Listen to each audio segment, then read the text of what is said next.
Hello and welcome to this introductory video to Kanban and Pull systems. My name is Andreas Bartel. I'm a Kanban trainer and consultant from Hamburg.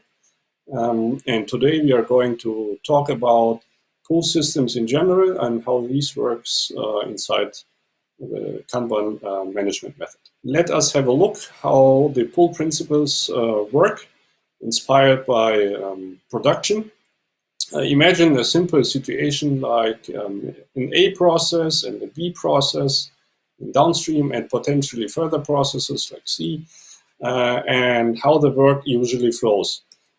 We can see that the flow of work is from left to right, and usually when A produces something which arrives at B and further on, we might run into challenges such that A may produce a lot more than B can actually consume.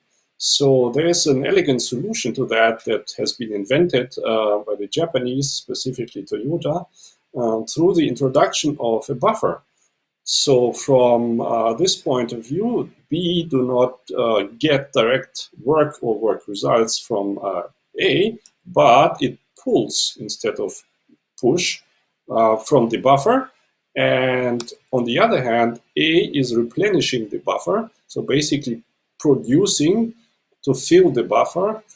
However, in this little picture, something is missing. So we need to kind of control the amount or the size of the buffer. So we introduce signals which flow in reverse order from B to A, for instance, that trigger A to produce actually or refill the buffer, so the stock becomes controlled.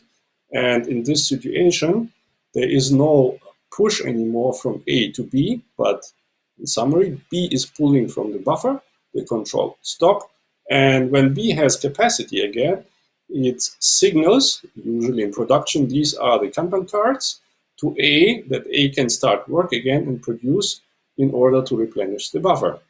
So now let us look how this might translate into knowledge work, and specifically how we design a potential Kanban system for software development. So in this picture, you will see that in acceptance, there is currently a virtual Kanban. That's the pull signal. And in this picture, you can see that acceptance has capacity to work, and it will pull work from left to right and start working on another work item. In that sense, the pull signal is now traveling from right to left, so basically again, opposite direction, and arrives in the activity upstream to acceptance. In this case, it's development. So people, workers, can start pulling work again from done work from analysis, pull in a new work item from left to right, and the pull signal travels again to the left until it arrives in analysis.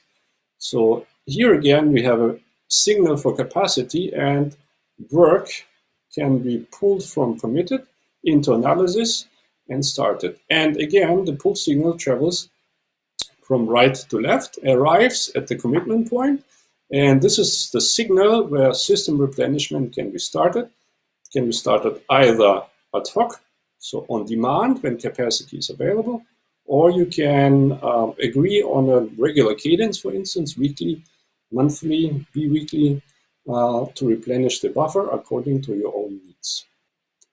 All right, I hope this video gave you a basic understanding of pull and pull systems and how these might translate and work in Kanban. And of course, there's much more to learn about pull and about Kanban, so start where you are now. And I hope to see you in one of the Kanban University training classes, and may the flow be with you.